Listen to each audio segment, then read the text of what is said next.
Halo, selamat malam teman-teman Amarta semuanya. Hari ini saya Arya Widianto, Chief Risk and Sustainability Officer dari Amarta, akan berbincang-bincang bersama teman-teman di sini. Dan kali ini kita akan membahas bagaimana ekonomi pedesaan itu bisa bertahan atau resilience terhadap krisis yang saat ini sama-sama kita tahu terkait dengan COVID-19 atau coronavirus.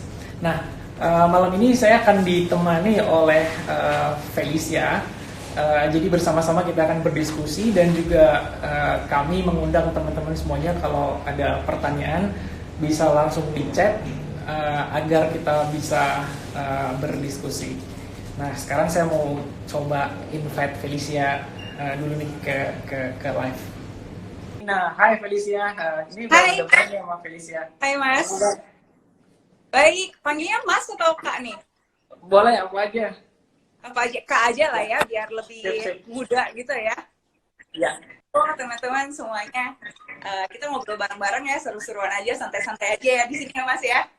Ya, betul. Nah, mungkin jadi, tadi kan Mas Arya udah jelasin nih, Amarta tuh peer-to-peer lending gitu kan, lumayan jelas, kemudian memberi pinjaman ke ibu-ibu. Mungkin pertanyaan dari teman-teman Mas, apa sih yang ngebedain Amarta Mas? Peer-to-peer lending kan ada banyak ya, makin banyak hari. Apa yang paling beda sih Mas dari Amarta? Beda banget gitu. Ya, mayoritas peer-to-peer lending itu memang melayani segmen di urban atau di perkotaan gitu ya. Sementara Amarta itu biarpun kami perusahaan teknologi, financial technology company, tapi dari awal didirikan Amarta itu fokus untuk melayani masyarakat di pedesaan. Jadi orang-orang yang memang secara geografi maupun secara sosioekonomik itu mereka belum bisa dilayani oleh perbankan konvensional atau lembaga keuangan yang lainnya. Gitu. Nah, disinilah Amarta itu hadir dan memberi value propositionnya itu di situ, kayak gitu. Jadi pertama jadi dari kalau ya. segmennya ya beda ya. Jadi kalau peer-to-peer lending lain tuh ngebantu perusahaan atau urban area, daerah perkotaan, Amarta nih ngebantu pedesaan dan ibu-ibu ya khususnya. Iya, betul. 100% borrowers atau mitranya Amarta itu memang perempuan atau ibu-ibu gitu. Dan mereka biasanya jadi bapak-bapak nggak bisa ya? Ya belum bisa. Saat ini hanya khusus untuk ibu-ibu ya. Ada alasan tersendiri nggak sih Mas? Mungkin sedikit kayak kenapa sih ibu-ibu? Ya, jadi ibu-ibu itu adalah penyokong ekonomi gitu ya, terutama di sektor ekonomi informal. Dan kalau kita misalnya bicara tentang kualitas pertumbuhan ekonomi, maka dalam SDGs itu juga dibilang bahwa pembangunan yang berkualitas itu harus mengakomodasi atau mengikut sertakan perempuan di dalamnya. Nah, sejak awal Amarta memang didirikan untuk itu gitu. Jadi tidak hanya berbisnis untuk bisa memberikan pendanaan, tapi juga bagaimana kita bisa empowering the nation through women empowerment ini kayak gitu. Dan kalau kita lihat partisipasi ekonomi perempuan itu kan masih rendah. Jadi yang Amarta lakukan adalah melakukan positive discrimination ya gitu. Jadi kita mengutamakan ibu-ibu dulu nih, perempuan ini yang selama ini mungkin cukup tertinggal di dalam perekonomian gitu. Nah, kita pengen mengakselerasi pertumbuhannya mereka dengan empower mereka sehingga mereka bisa included dalam perekonomian di Indonesia gitu. Jadi growth-nya ekonomi Indonesia nggak cuma didorong oleh laki-laki tapi juga para ibu-ibunya gitu. Dan ternyata mereka semuanya perempuan tangguh kayak gitu.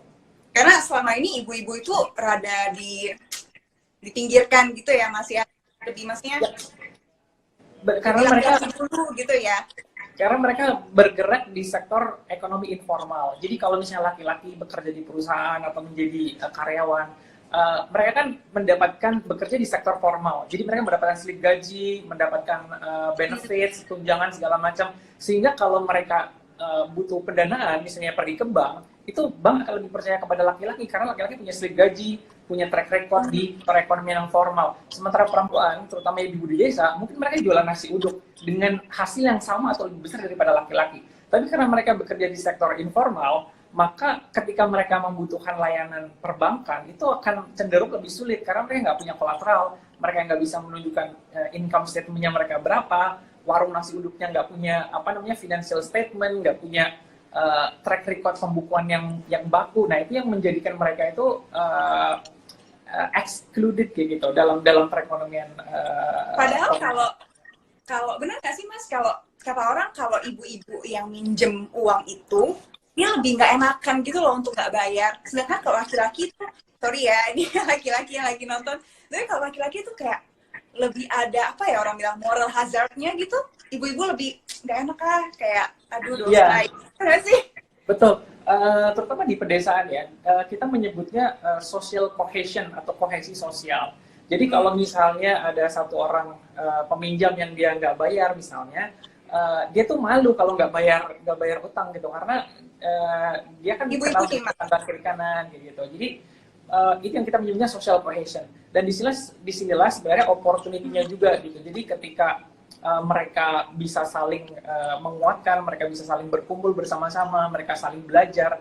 Ini akan menjadi menciptakan komunitas yang tangguh kayak gitu. Dan inilah kenapa perekonomian di desa itu lebih resilient atau lebih tangguh terhadap guncangan-guncangan, terutama saat ini misalnya dalam krisis ini gitu. Ketika stock market udah jatuh, kurs rupiahnya gonjang-ganjing kayak gitu ya. Tapi insya Allah si sektor perekonomian di pedesaan ini mereka cukup terisolasi gitu. Jadi impact-nya pasti ada, tapi tidak sedahsyat yang kita rasakan di kota.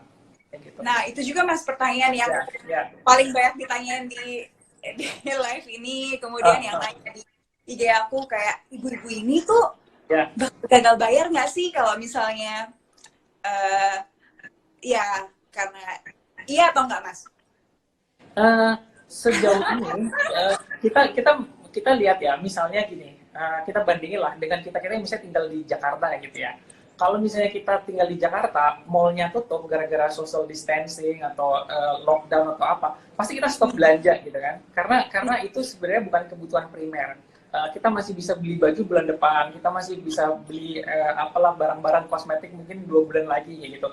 Nah, tapi ketika kita bicara perekonomian di desa, mereka itu adalah community traders. Mereka berjualan dan berbisnis antar sesama komunitasnya mereka. Kita udah melalui berbagai macam krisis di Indonesia. Tapi ketika kita lihat di masa yang lalu gitu ya, ketika terjadi krisis, orang tetap beli nasi uduk, orang tetap beli bakso gitu, orang tetap jualan sayuran. Karena itu adalah kebutuhan sehari-harinya mereka gitu loh. Nah, sektor ekonomi mikro dan ultra mikro inilah yang menjadi market segmennya Amarta kayak gitu. Jadi seberapapun besarnya goncangan, sebenarnya ekonomi mikro ini akan tetap bergulir gitu. Karena mereka adalah ekonomi yang bergerak sendiri, cukup terisolasi dari macroeconomic turbulence, dan juga ekonomi ini adalah ekonomi sehari-hari lah bahasa gampangnya kayak gitu. Dimana ketika mereka berbisnis, yaitu adalah bisnis terkait dengan kebutuhan sehari-hari kayak gitu. Yang orang tuh nggak mungkin bisa meninggalkan itu serta-merta hanya karena misalnya ada krisis atau misalnya ada pandemi atau ada guncangan-guncangan yang lain gitu, karena itu terkait dengan kehidupan mereka sehari-hari, survival mereka sehari-hari gitu. Soalnya yang minjem di misalnya ibu-ibu yang minjem itu usahanya warung sembako, warung kecil, warung makanan. Jadi kayak kalau misalnya dibilang warung sepi, berarti orang nggak makan gitu ya Mas? Nggak mungkin gitu kan? Ya betul. Gimana? Iya betul seperti itu. Oh oke. Nah, tapi Mas kayak aku kan ada lihat juga kan Mas. Ini kalau menurut aku ya, Mas kan aku lender juga nih. Aku lender baru sih. Tapi kayak walaupun aku baru, kayak aku mungkin baru sebulan ya lending di Amarta. So far sih aku udah 17 ibu-ibu. Geng aku nih ada 17 ibu-ibu. Dan so far sih pembayarannya lancar Mas, kayak selalu tepat waktu, 100% tepat waktu. Tapi kan mungkin karena mungkin baru belakangan ini ya efeknya gitu. Nah terus banyak juga nih yang nanya sama aku kayak bakal gagal bayar segala macam kan. Menurut aku ya kalau aku bilang enggak akan gagal bayar, I think it's just too naif gitu loh. Kayak pas Jokowi sama Menteri Terawan bilang Indonesia ini bebas coronavirus Ya, 2 bulan lalu misalnya, betul. it's too late gitu kan. Kita Ya, emang hope for the best, tapi ya, kita wanna prepare for the worst kan. Jadi aku ngobrol juga nih sama teman aku yang udah di Amarta kayak ya, tahun lebih gitu Mas ya. ya, Terus kita cari cara gimana sih kita tetap bisa ngasih minjeman, tapi juga kita manage resikonya gitu loh Mas. betul. Ya, ya, ya. Nah, soalnya kalau di Amarta itu kan macam-macam ya Mas. Ada yang dagang sembako, ada yang dagang Ya. pakaian, ada yang Betul. dagang mainan. Nah, Ya. mungkin kalau menurut aku ya Mas ya, kayak yang dagang pakaian gitu Mas. Itu Ya. mungkin akan lebih beresiko, Mas. Karena orang bisa, ya udah nggak usah beli pakaian dulu. Ya nggak sih Mas? Ya, ya, ya. Ya, betul, betul, betul. Ya, jadi sebenarnya ada kaitannya dengan misalnya krisis gitu ya. Kita bicara misalnya krisis yang ada sekarang gitu. Pasti kan lender banyak bertanya-tanya, waduh ini pada gagal bayar nggak sih? Dampaknya kayak gimana sampai ke pedesaan gitu-gitu ya. Kalau saya bilang dampaknya itu pasti ada lah ya, karena misalnya kita bicara apa namanya policy dari pemerintah tentang social distancing, itu kan nggak cuma buat kita doang yang tinggal di Jakarta, tapi juga berlaku dengan orang-orang yang ada di daerah gitu. Kita misalnya lihat Pak RT atau Pak Lurahnya atau Satpol PP itu ngebubarin masa kayak gitu, itu biar nggak kumpul-kumpul. Atau Itu kayak itu Mas, kayak ya, buruh atau pegawai pabrik gitu kan. ya, Suaminya kerja di kota, ya, terus dirumahkan sementara, ya nggak bisa kirim uang ke desa ya. ya, Ada efeknya sedikit gitu kan, ya, ya, betul. secara tidak langsung. Ya, itu pasti ada impact-nya, tapi impact-nya itu relatif lebih kecil dibandingkan dengan orang-orang yang berada di urban gitu. Karena kalau kita lihat anatomi dari krisis ini, itu kan berawal dari Wuhan gitu ya, dari China. Nah, berarti kan sektor ekonomi yang paling terpengaruh adalah sektor ekonomi yang langsung terkait dengan direct access ke China. Jadi misalnya travel atau airlines pasti kan langsung di shutdown tuh sejak bulan Januari atau Februari. Nah, itu yang paling pertama terdampak. Yang kedua adalah industri yang terkait dengan misalnya manufaktur di China. Karena di China ada lockdown, pabriknya tutup semuanya, maka misalnya importer di Indonesia yang sangat menggantungkan produknya dari China pasti akan langsung kelabakan karena nggak bisa dapetin produk. Kalau dia nggak bisa dapetin produk dari China, dia nggak bisa jualan. Karena untuk pivot ke tempat lain ya dia harus nyiapin nggak mesti ready kan di negara lain gitu. Nah, itu adalah Atau bisa tapi mahal gitu ya. ya, itu sektor-sektor yang directly impacted dengan adanya si pandemi COVID-19 ini gitu. Nah, setelah itu baru apa namanya ripple efeknya baru ke sektor-sektor yang lain. Jadi misalnya secondary industri di Indonesia yang punya customer misalnya dari China, karena ada lockdown orangnya nggak datang lagi ke sini gitu. Nah, kalau kita bicara tentang perekonomian di desa, ini memang cukup unik gitu bahwa secara makroekonomik itu nggak langsung terdampak oleh misalnya shutdown airline antara Jakarta dengan China gitu, itu nggak akan terpengaruh oleh itu. Nah, yang berpengaruh adalah misalnya policy dari government kita sendiri. Jadi misalnya nggak boleh kumpul-kumpul ya kayak gitu. Nah, berarti kan ibu-ibunya Amarta yang tadinya berkumpul setiap minggu 20 orang, 15 orang, akhirnya nggak bisa kumpul kan kayak gitu. Nah, itulah mitigasi risiko yang Amarta pikirkan. Wah, gimana ya caranya agar kita tetap memprioritaskan keselamatan dan kesehatannya mitra dan juga petugasnya Amarta, tapi juga ibunya tetap bisa melakukan pembayaran. Jadi lendersnya juga nggak rugi kayak gitu. Nah, itulah beberapa mitigasi risiko yang apa namanya Amarta lakukan kayak gitu. Dan itu selalu kita apa namanya komunikasikan kepada lenders. Jadi misalnya yang tadinya satu kelompok 20 orang itu kan nggak boleh sekarang nih, nggak boleh rame-rame lagi. Nah, sekarang kita kecilin kelompoknya. Jadi bisa 5 orang kayak gitu. Kemudian pada saat minggu-minggu ini dan minggu depan karena ini lagi hot-hotnya gitu ya untuk work from home buat orang Jakarta. Nah, kita juga implementasikan 2 minggu libur apa namanya kumpulan buat si ibunya kayak gitu. Nah, setelah masa 2 minggu libur ini sampai nanti tanggal 6 April, nanti kita pasti akan pikirkan bagaimana caranya agar keselamatannya ibu-ibu, keselamatannya petugas ini bisa tetap terjaga, tapi juga proses pembayarannya itu bisa dilakukan. Jadi misalnya yang sekarang kita masukkan ke dalam contingency plan kita, BCP kita, adalah melakukan pembayaran melalui ketua majelisnya. Kalau dulu kan semuanya harus nimbrung ya dalam satu kelompok, datang semuanya, bayar satu gitu. Nah sekarang bisa dititipkan kepada ketua majelisnya. Jadi dengan pertemuan antara ketua majelisnya aja dengan petugas Amarta itu kita mengurangi kerumunan orang gitu. Jadi kita bisa comply juga dengan apa yang direkomendasikan oleh pemerintah, tapi juga sebisa mungkin itu tidak mendisrupt atau mengganggu flow pembayaran dari borrowers kepada lenders. Nah itu adalah beberapa mitigasi risiko atau contingency plan-nya yang disiapkan oleh Amarta untuk memastikan bahwa dalam situasi krisis ini itu tetap bisa teratasi masalah-masalah itu kayak gitu. Oke. Berarti kalau aku boleh ini lagi ya Mas, ya recap lagi ya, mitigasi risiko. Oke. Gimana cara menghindari pandemi ini oleh Amarta adalah dengan cara nggak ngumpul-ngumpul dulu ya.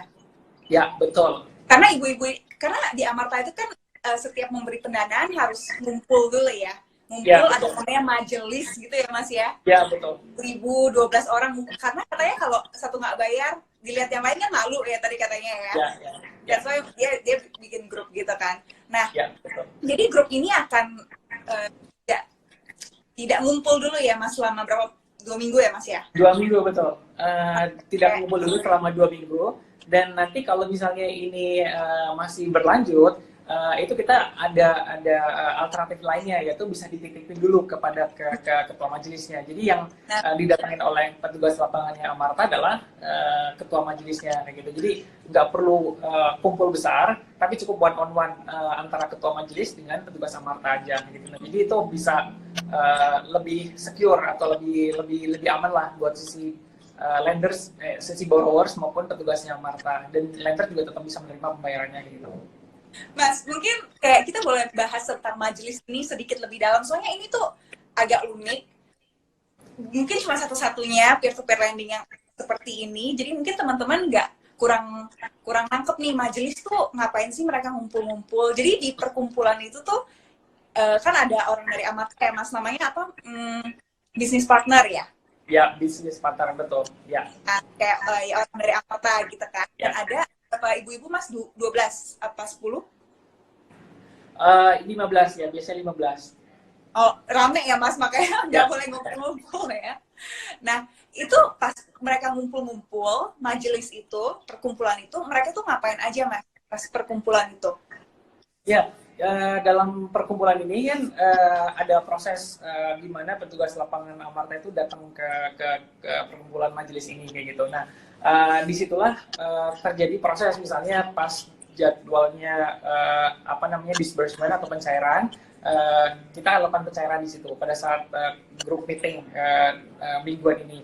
Kemudian untuk proses repayment-nya atau pembayaran cicilannya itu juga dilakukan pada saat meeting kelompok ini gitu. Jadi dalam proses group meeting itu mungkin sekitar 1 jam itu ada proses loan disbursement, ada juga collection, dan Amarta kan juga punya beberapa modul literasi keuangan gitu ya. Jadi kita juga mengedukasi ibu-ibunya Amarta untuk bisa rajin mencatat keuangannya mereka. Kemudian juga ada beberapa modul tentang entrepreneurship training, sehingga memungkinkan ibu bisa belajar gimana sih cara membangun bisnis, gimana sih cara untuk kalau yang baru mulai, gimana sih kalau memasarkan produknya mereka tuh gimana kayak gitu. Nah itu beberapa hal yang dilakukan dalam grup meeting ini.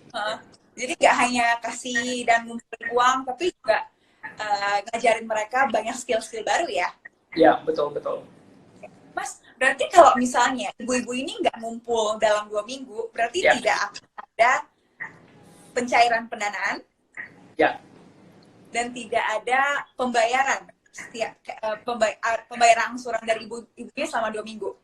Ya, betul. Jadi selama 2 minggu ini kita kan mencoba untuk comply dengan government gitu ya, dan juga karena ini kan tidak hanya berlaku di kelompok ibu-ibunya Amarta, tapi juga di lembaga pembiayaan yang lain, kemudian juga apalagi di Jakarta saya rasa enforcement-nya lebih strict lagi gitu. Jadi kita melihat 2 minggu ini sampai tanggal 6 April ini itu kita meliburkan selama 2 minggu itu adalah the best option yang bisa kita ambil untuk bisa memastikan bahwa periode libur bayarnya nggak terlalu lama, tapi juga memastikan bahwa keselamatan buat Pitra, keselamatan buat stafnya Amarta itu yang kita prioritaskan pada saat libur tersebut kayak gitu. Karena bisnis penting, tapi juga kita harus memikirkan sesuatu yang lebih penting, yaitu sustainability of the ecosystem, sustainability of the community-nya kayak gitu. Kalau misalnya terjadi apa-apa dengan komunitas ini karena kita lalai, karena kita tidak comply dengan apa yang sudah direkomendasikan oleh pemerintah, itu kan juga akan berpengaruh buruk terhadap bisnis kayak gitu. Jadi ini adalah mitigasi risiko yang memang kita lakukan kayak gitu. Of course, ini adalah force major. Ini bukan sesuatu yang ideal. Jadi pasti ada pro dan kontranya. Tapi pilihan ini kita ambil itu sudah kita assess menjadi sebuah option yang terbaik yang bisa kita ambil untuk bisa memastikan bahwa everything will be alright ya gitu. Borrowernya selamat, petugasnya selamat, lendersnya juga break 2 minggu nggak apa-apa, nanti kita collect lagi sehingga bisa bayar lagi dan lancar lagi gitu. Jadi ini adalah buat yang baru middle way-nya gitu. Buat yang baru join, kita lagi ngobrolin nih soal jadi bukan hanya Jakarta dan kota-kota besar aja yang social distancing, tapi juga ibu-ibu di desa juga yang terkonek sama Amarta ya, yang pinjam di Amarta juga diliburkan, kumpul-kumpul. Padahal mereka kumpul-kumpul setiap seminggu sekali ya Mas ya? Ya betul. Nah mereka diliburkan bukan karena mereka kesusahan membayar ya Mas sebenarnya ya? Bukan, iya. Itu karena memang kayak biar aman gitu ya Mas. Mereka nggak ngumpul dan kemudian ya takutnya terjadi apa-apa begitu kan? Iya. Jadi 2 minggu libur ini bukan karena borrowersnya tidak bayar, tapi karena memang ini adalah kebijakan yang harus kita comply untuk bisa memastikan semua orang itu bisa survive, bisa memitigasi keadaan yang memang ini di luar perkiraan kita semua. It's a force major kayak gitu. Nah, maka dari itu kita juga sudah memberikan pengarahan kepada para petugas lapangan Amarta. Kita juga udah berusaha mengequip mereka dengan pengetahuan dan juga peralatan yang diperlukan untuk bisa mereka bisa melayani dengan aman gitu. Jadi kita kasih sanitizer, kita kasih masker, kemudian kita ada policy social distancing di poin-poin atau di kantor cabangnya Amarta juga kayak gitu. Jadi nggak boleh duduk deket-deketan, kemudian pada saat bertemu juga harus ada jaraknya. Nah itu yang kita juga edukasi kepada mereka gitu. Jadi itu bagus sih, Mas. Mungkin ibu-ibu di desa itu kan nggak melihat edukasi atau sosialisasi sosial media yang super kencang kan Mas tentang social distancing. Mereka yang paling tahu dari petugas lapangan Amarta yang memberi edukasi gitu ya Mas. Iya, jadi justru ini adalah social responsibility-nya Amarta juga untuk ngasih edukasi ke ibu-ibu kayak gitu. Mungkin kan yang tahu social distancing itu kan kita gitu yang di Jakarta yang melek terhadap informasi kayak gitu.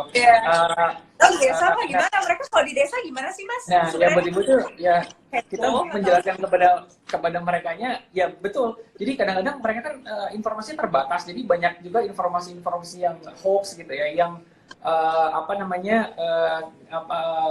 kurang akurat lah mereka terima gitu, sehingga menciptakan kekhawatiran. Nah, di sinilah petugas lapangan kita yang juga ngebantuin mereka, Bu. Virus itu menular kalau misalnya ada kontak dekat dengan orang yang memang dia udah positif. Kemudian virusnya menular tuh kalau kita deket-deket, sehingga kalau ngomong mungkin ada cipratannya kayak gitu. Nah, jadi kalau duduk jaraknya harus jauh-jauhan nih kayak gitu, 1 meter atau 2 meter kayak gitu. Nah, kita ngejelasinnya juga dengan bahasa-bahasa yang mereka mudah pahami kayak gitu. Mas, aku mau ini lagi banyak yang nanya ya. Berarti dari 2 minggu ke depan sampai 6 April mereka in a way cuti bayar gitu ya, kayak Betul.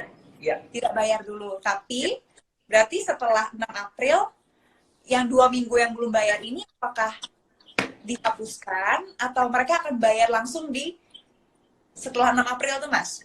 Ya, jadi untuk mekanisme bayarnya ini tuh diperpanjang gitu. Jadi yang misalnya apa namanya tadinya 50 minggu karena ini ada dua kali off, jadi lunasnya agak mundur ke belakang kayak gitu. Jadi kayak berganti. Jadi yang tadinya misalnya ini pembayaran ke 13 dan ke 14 gitu kan. Berarti kan 3 minggu lagi harusnya bayaran ke 15. Tapi itu baru berarti nanti kalau dia bayar itu baru yang ke 13 gitu. Oh, jadi mereka bukannya misalnya setiap minggu bayarnya 100.000. Bukan setelah tanggal 6 April mereka langsung bayar 200 atau 300.000 kumulatif, nggak gitu ya? Ya, betul. Jadi dimundurkan. Ya. Oh, mereka tetap bayar ya angsuran per minggu ya, Mas, nggak kumulatif ya? Ya, betul. Oke. Nah, Mas, mungkin juga orang takut dan mungkin kita juga takut ya, Mas, apabila ya corona ini makin parah gitu kan. Ternyata ini harus di extend gitu, Mas. Itu udah kepikiran belum sih kayak bagaimana ya? Iya. Jadi kalau misalnya worst case scenario-nya ya, kita berharapnya sih dalam waktu 2 minggu kita udah bisa mengatasi semuanya gitu ya. Kalau misalnya ini bisa di-extend untuk make sure bahwa proses repayment-nya tetap bisa berjalan dengan lancar, kita udah memitigasi juga, mencari alternatif yang kira-kira bisa win-win solution lah kayak gitu. Salah satunya yang tadi saya sampaikan juga di awal, yang tadinya berkelompok semuanya harus datang, itu sekarang bisa titik bayar ke ketua majelisnya kayak gitu. Jadi proses repayment tetap bisa dilakukan biarpun tidak ada pertemuan kelompok mingguan. Kemudian gimana kalau disbursement, kalau pencairan? Biasanya kan kalau pencairan itu harus ada penanggung jawabnya ya, misalnya suaminya atau saudara laki-laki di keluarganya kayak gitu. Nah, dalam masa ini proses pencairan itu boleh tidak menghadirkan penanggung jawabnya kayak gitu. Jadi ini salah satu skenario yang kita sudah siapkan untuk make sure bahwa proses bisnis ini tetap bisa berjalan di tengah-tengah disruption ini, di tengah-tengah force major ini kayak gitu. Nah, tentunya nanti kita juga akan mendengarkan atau melihat perkembangan policy dari pemerintah, gimana sih terkait dengan ini kayak gitu. Jadi ya yang pasti akan kita lakukan adalah mengkomunikasikan setiap kebijakan yang Amarta ambil kepada para lenders. Jadi lenders juga akan tetap bisa terupdate tentang apa yang dilakukan oleh Amarta untuk memitigasi dan merespons situasi yang lumayan cepat ya berubah-ubahnya saat ini. Iya. Tapi ya berarti setelah 2 minggu ini ya kalau kondisi tidak memburuk banget, tetap ada pembayaran ya, Mas? Ya, betul. Tugas lapangannya ketua majelisnya, jadi nggak ngumpul-ngumpul tapi cuma ke ketuanya doang ya? Ya, betul. Ya. Dan pencairan bisa, pemberi pendanaan bisa dilakuin dengan kelompok yang lebih kecil biar nggak rame-rame ngumpul gitu ya, Mas ya? Ya, betul. Itu yang kita lakukan. Oke. Dan juga kalau nggak salah ada ini ya, Mas ya, fitur asuransi ya? Betul. Asuransi itu kan salah satu upaya kita untuk bisa mengelola risiko kayak gitu. Kalau misalnya borrowersnya beneran gagal bayar karena bisnisnya nggak jalan atau karena sesuatu hal lain, misalnya meninggal dunia, nah itu kita ada kerjasama dengan insurance company, jadi lenders tetap dapat repayment dari penggantian dari insurance kalau terjadi risiko-risiko seperti itu. Gitu. Asuransinya tuh menjamin berapa persen, Mas, dari pendanaannya? Kalau asuransi kredit yang terkait dengan gagal bayar itu 75% dari outstanding. Jadi kalau misalnya ada outstanding 100, kemudian gagal bayar, itu 75-nya akan di-cover oleh asuransi. Kalau misalnya borrowersnya meninggal dunia, itu kita juga sudah bekerjasama dengan asuransi jiwa kredit namanya. asuransinya memang cover 100% outstanding pokok yang dimiliki oleh lender. Jadi misalnya outstandingnya ada 100, kemudian beliau meninggal dunia, borrowersnya, asuransi akan mengganti 100%. Outstanding tuh berarti kalau misalnya inilah ya, Ya. seorang ibu dia 100 misalnya, dia udah bayar 50 lagi, berarti Ya, betul. kalau asuransi yang gagal bayar 75% dari 50 ya Mas ya? Ya, betul. Betul sekali. Kalau misalnya dia meninggal dunia, berarti 100% dari 50 yang sisanya ya Mas? Iya, betul. Oke. Iya, seperti itu. Dan kalau nggak salah, kalau asuransi kan ada biaya. Itu juga sih Mas, nggak pernah pakai asuransi. Ya. Masih ada biayanya Mas, berapa ya? Ya, nah biaya asuransi kalau normal itu sekitar 1,5%. Jadi lenders pada saat check out di marketplace itu kan dikasih option apakah dilindungi oleh asuransi dengan tambahan biaya atau tidak. Jadi lendersnya yang akan memilih. Nah, karena kita lagi memberikan promo itu saya baru diupdate nih dari tim funding kita. Selama bulan April, mulai hari ini kalau tidak salah sampai dengan bulan April itu ada promo free insurance. Jadi lenders tetap bisa punya confidence untuk mendanai karena itu tercover oleh asuransi, dan asuransinya untuk bulan April itu tidak dibayarkan oleh lenders tapi akan di-cover oleh Amarta. Oh, jadi semua pendanaan yang di bulan April itu free asuransi ya Mas? Jadi pakai Ya, aja betul. asuransinya gitu ya? Iya, betul. Oke. Nah, mungkin aku mau cerita dikit juga Mas. Kan kayak aku kan investnya di banyak instrumen juga kan Mas. Ada saham, reksadana, obligasi, peer-to-peer lending juga kan. Dan teman-teman nanya kayak di saat kayak gini yang agak susah, aku tuh taruh uang di mana gitu kan. Iya. Nah, aku cerita dulu ada video, aku bilang aku setahun belakangan, 1,5 tahun belakangan aku nggak top up di reksadana sama saham. Aku masih punya, tapi aku nggak top up. Aku taruhnya di peer-to-peer yang lain, tapi bukan Amarta, karena aku baru mulai 1 bulan. Nah, itu tuh peer-to-peer yang aku invest 1,5 tahun belakangan itu di invoice financing, Mas. Oke. Yang meminjamkan ke perusahaan, kan. Ya. Banyak banget ya, Mas, yang kayak gitu ya, sebenarnya. Banyak. Jadi peer-to-peer lending yang untuk kebutuhan produktif itu memang banyak sekali jenisnya. Jadi ada satu fintech yang memang dia fokus di invoice financing. Ada juga yang dia fokus untuk pendanaan yang lebih ke medium enterprise. Jadi tiket size-nya bisa sampai 2M, 1M gitu untuk misalnya ekspansi pabrik, alat produksi kayak gitu. Kemudian ada juga yang fokusnya lebih ke arah SME yang terkait dengan misalnya ekspor atau manufaktur kayak gitu. Jadi semua peer-to-peer itu pasti punya biasanya punya niche market atau punya appetite gitu. Nah, Amarta ini memang Amarta sendiri unik gitu karena kita mengurusin yang istilahnya receh-receh gitu, yang kecil-kecil, yang mikro-mikro kayak gitu. Karena yang tadi saya sampaikan tadi segmen yang receh-receh ini sebenarnya sering ditinggalkan, tapi kalau kita bicara ketangguhan, resilience, justru yang receh-receh ini yang tetap bergulir gitu ketika gejolak itu muncul kayak gitu. Jadi makanya itu juga yang aku ceritakan teman-teman. Kayaknya 1,5 tahun ini aku udah invest di yang peer-to-peer invoice financing yang meminjamkan ke perusahaan. Kayaknya aku bilang dan aku akan stop mulai bulan lalu sih. Karena menurut aku juga ini sih Mas, kalau di masa susah kayak gini yang lebih kena tuh ya perusahaan gitu kan, apalagi yang berhubungan ke kota, yang ada hubungan ekspor impor dengan luar negeri, kemudian dengan komoditas, pokoknya yang lebih perusahaan tuh pasti kena duluan kalau menurut aku ya. Makanya ibu-ibu kayak gini, apalagi segmennya itu kan bukan mikro ya Mas, itu tuh ultra mikro Mas, kayak di bawah lagi kan, kayak super receh Mas, bukan receh doang. Nah, itu yang benar-benar shielded gitu sih Mas, kayak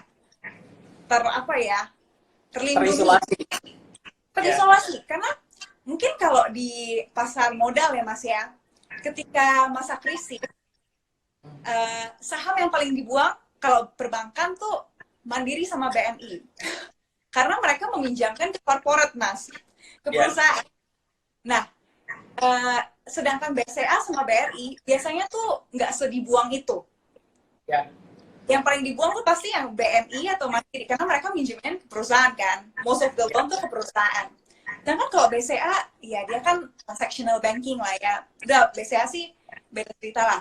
BRI, karena BRI itu sebenarnya mirip sama Amarta, malah Amarta di bawahnya BRI lagi kan. Iya. BRI itu mungkin 30% ya dari loan-nya tuh 30-40 tuh ke UKM kecil, Mas ya. Iya, betul. Nah, dan itu yang sebenarnya bikin BRI itu resilient, kayak tangguh di saat-saat susah gitu. Karena ya UMKM-nya terisolasi, dan Amarta ini kayak lebih lebih receh, lebih mikro lagi, lebih terisolasi lagi, artinya lebih resilient lagi sih kalau menurut aku ya, in a way. Ya betul. Kalau dari segmennya itu memang segmen yang paling resilient sih. Jadi kalau misalnya ada shock wave, ada gejolak kayak gitu, ripple-nya itu yang paling terakhir berasa kayak gitu. Yang itu di segmen yang receh ini gitu. Nah, karena dia saking di desanya ya, Mas, saking karena dengan apa yang terjadi sebenarnya. Nggak langsung terdampak oleh gejolak, apalagi yang sifatnya lebih makro kayak gitu. Tapi tentu kalau misalnya dalam perspektifnya lender, prinsip berinvestasi itu tetap harus dipegang, bahwa diversifikasi itu penting, dan tidak hanya dikonsentrasikan kepada satu portfolio tertentu gitu. Jadi prinsip itu tetap harus dipegang, karena setiap investment atau pendanaan itu pasti mengandung risiko kayak gitu. Kayak misalnya kita lihat ya, instrumen investasi apapun pasti kan ada risknya kayak gitu. Nah, tinggal bagaimana kita senantiasa dari waktu ke waktu itu mengedukasi diri kita sendiri. Kira-kira mitigasi risiko yang paling aman, yang paling convenient, paling nyaman buat saya pribadi dengan risk appetite seperti ini, itu instrumen apa ya kayak gitu. Nah, itu yang sebenarnya kita semuanya memang mau nggak mau harus belajar sendiri bagaimana mengelola portfolio kita sendiri kayak gitu. Nah, nggak boleh fanatik ya, Mas, kalau saham karena returnnya paling tinggi jadi go saham gitu, tapi nggak yang lain. Ya, betul. Setiap instrumen tuh menurut aku ada siklusnya ya, Mas ya. Ya, setiap instrumen pasti ada ups and downs-nya. Ya, ada masanya. Makanya kita perlu belajar. Sebenarnya sih semuanya ya, biar kita tahu siklusnya. Ya, belajar karakteristik investmentnya, dan juga belajar bagaimana mendiversifikasi portfolio sesuai dengan risk appetite atau selera risiko kita gitu. Nah, itu kan ada istilah high risk high return, low risk low return gitu. Nah, kita tinggal mitigasi nih. Oh, ini ada nih kayaknya yang low risk tapi returnnya lumayan. Nah, berarti kan itu better option kayak gitu. Nah, hal seperti itu yang memang kita mesti senantiasa belajar dan mengequip diri kita sendiri dengan knowledge seperti itu. Dan Amarta terhadap para lendersnya itu continuously memberikan informasi seperti itu gitu, karena part of bagian dari kewajiban kami adalah mengedukasi publik, mengedukasi masyarakat tentang bagaimana melakukan pendanaan atau investment yang bertanggung jawab dan sustainable kayak gitu. Nah, itulah yang kita coba untuk edukasi ke publik. Apalagi kalau kita bicara sektor financial technology, ini kan sektor yang baru juga ya, baru mungkin 3 tahun 4 tahun belakangan ini ada di Indonesia. Jadi sebenarnya PR-nya itu masih panjang untuk mengedukasi fintech itu apa, kemudian benefitnya fintech itu apa buat para borrowers, kemudian benefitnya financial technology investment buat para lenders. Nah, itu yang continuously kita edukasi agar publik tuh paham. Dan yang paling penting adalah dengan adanya fintech, terutama fintech yang bergerak di sektor mikro dan menggerakkan ekonomi pedesaan kayak Amarta, itu bahwa saat ini sudah ada berbagai macam instrumen investment kayak gitu. Nggak cuma kalau dulu kan mungkin ini beli emas, beli properti, kemudian beli saham, beli sisanya deposito, tabungan kayak gitu. Nah, sekarang itu udah ada part of another product yang tidak hanya generate return, financial return, tapi juga khususnya buat Amarta, kita menggerakkan perekonomian di desa sekaligus mengempower para perempuan ini gitu. Jadi istilahnya apa ya, sekali mendayung tuh beberapa pulau bisa terlampaui kayak gitu. Nah itu yang kita sebut dengan impact investment. Impact investment itu artinya itu sekali mendayung itu beberapa pulau terlampaui, profitnya dapat, kemudian creating impact-nya dapat, empowering community juga dapat kayak gitu. Iya, jadi kayak social investing gitu ya Mas ya? Ya, Nggak hanya impact investment tapi juga apa ya? Ya ada sisi sosialnya, impactfulnya gitu ya Mas ya? Ya betul. Ya. Nah, mungkin Mas aku juga mau cerita kayak buat teman-teman yang mungkin mau mencoba mulai mendanai di Amarta, terus di kondisi kayak gini ya pasti wajar lah Mas orang mikir dan takut gagal bayar ibu-ibunya gitu kan. Nah, aku juga sudah mikirin itu juga teman-teman, dan aku ngobrol sama teman aku yang udah lumayan lama di Amarta dan kita mau tweet gimana nih cara kita filter. Jadi ibu-ibunya kan sebenarnya banyak dan kan balik lagi ke kita lender rasa milih ibu yang mana kan gitu Mas, yang sesuai dengan global kita kan. Nah, terus aku kayak ngobrol sama temen aku, kayaknya di masa kayak gini kita mesti lebih konservatif, of course, pilih credit rating yang rendah lah, yang A minus, B gitu, B paling maksimal. Nah, terus kita juga pilih sektor-sektor yang lebih sehari-hari kayak Mas bilang, kayak perdagangan, jasa. Nah, kayak perdagangan misalnya, aku juga bahas detail sama teman aku nih. Dagangan kan ada tuh yang dagang kue, dagang makanan, warung sembako, pakaian, mainan gitu kan. Kita akan menghindari yang kayak pakaian yang orang bisa tunda gitu. Kayak mainan atau perabot, dagang perabot itu menurut aku mungkin bisa dihindari kalau ini ya aku sharing sama teman-teman yang mau mulai mendanai di Amarta. Jadi kita akan pilih yang benar-benar basic, yang sembako, warung makan yang orang nggak bisa stop ngelakuin itu gitu. Ya, itu jadi sih, Mas. Ya, jadi yang seberapa buruknya krisis terjadi, tapi orang tetap beli bakso, orang tetap beli gorengan, orang tetap beli nasi uduk, gitu ya, itu benar sih, ya. Apalagi sembako ya kan, kayak ya mahal mereka malah beli banyak sembako gitu ya. Iya betul. Apalagi misalnya di saat-saat ini ya, ini kan kayak 1,5 bulan menjelang Ramadan gitu ya. Pasti kebutuhan untuk bisa membeli sembako, bahan kebutuhan untuk beli kue-kue, menyiapkan peralatan, beli panci lah segala macam, beli oven, itu memang meningkat sih sebenarnya di desa. Jadi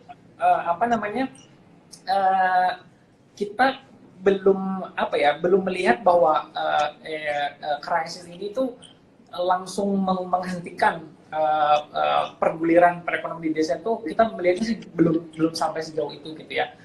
Karena ya yang kita lihat tadi kayak yang lebih terjadi itu lebih ke psychological gitu. Orang tuh agak khawatir karena dengar berita-berita, apalagi belum lagi misalnya grup ibu-ibu nyebarin WhatsApp apalah gitu yang serem-serem gitu kan. Nah, itu menurut saya sih lebih ke arah psychological effect ya. Ibu-ibu di desa itu mereka punya handphone yang ada WhatsApp-nya ya, Mas? Ya, tidak semuanya, tapi beberapa pasti udah ada gitu. Dan kalau misalnya mereka mendapatkan informasi, itu kan langsung disebarkan, diceritain ke tetangga kiri kanannya, wah ini serem nih, ngeri-ngeri kayak gitu. Nah, ya itulah yang juga tanggung jawabnya kami untuk bisa mengedukasi gitu, Bu, itu tuh nggak benar, itu hoax gitu. Yang benar tuh kayak gini, ini caranya kayak gini untuk mengatasinya kayak gitu. Nah itu ya istilahnya apa ya, ekstra effortnya lah yang kita juga coba lakukan untuk bisa meluruskan pemberitaan maupun hal-hal yang bikin orang tuh seram gitu. Padahal ya kalau kita lihat itu nggak terlalu berdampak terhadap keseharian mereka gitu. Kalau misalnya tidak ada policy sekolah diliburkan kayak gitu, saya rasa orang-orang juga di desa mereka akan tetap pada pergi ke sekolah kayak gitu. Nah, itu yang kenyataannya itu seperti itu kayak gitu. Tapi mereka di desa masih ke sekolah, masih bercocok tanam. Gimana sih Mas kondisi desa sekarang tuh? Sebenarnya mereka tuh ya lumayan heboh atau lumayan tahu nggak sih soal ini? Ya, kalau sekarang itu karena memang sudah official, itu government policy untuk implement social distancing, terus sekolah diliburkan, kemudian beberapa layanan pemerintah juga dialihkan work from home gitu atau gantian masuk ke kantor kecamatannya atau ke kelurahannya.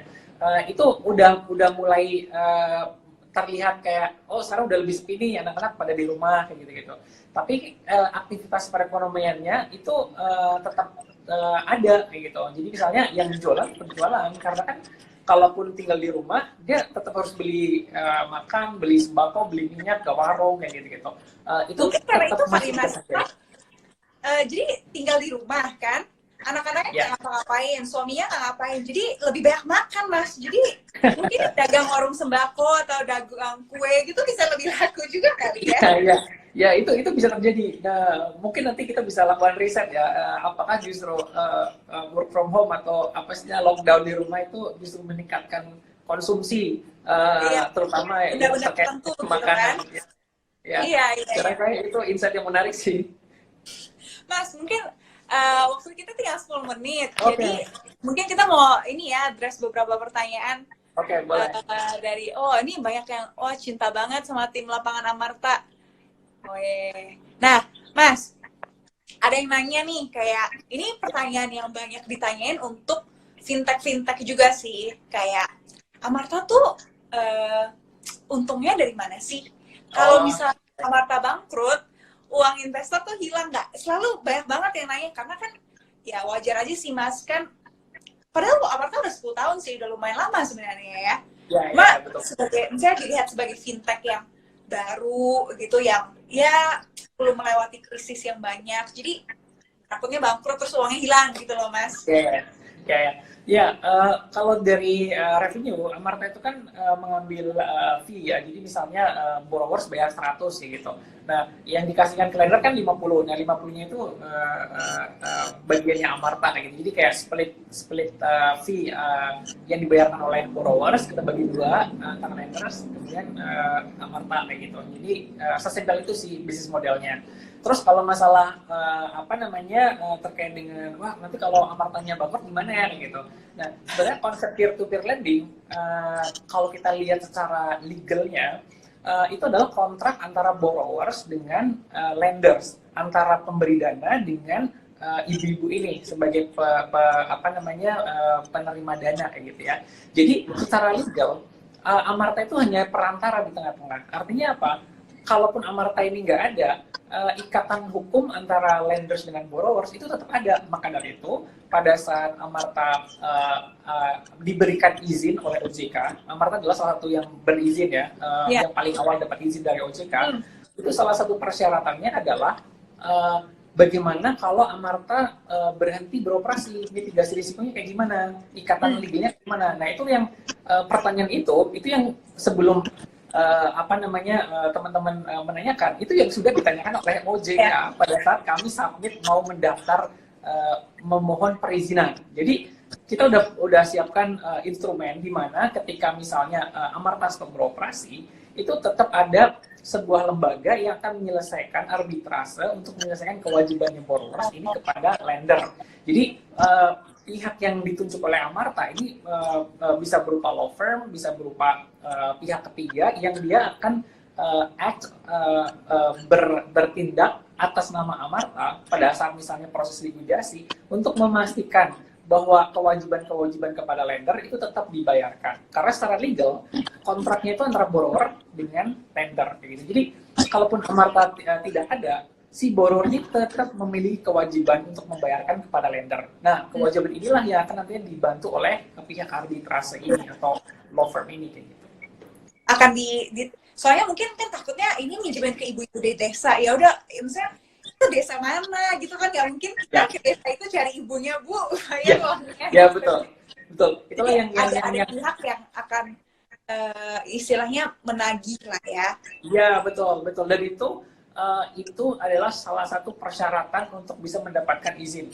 Jadi untuk bisa mendapatkan izin dari OJK itu kan nggak mudah.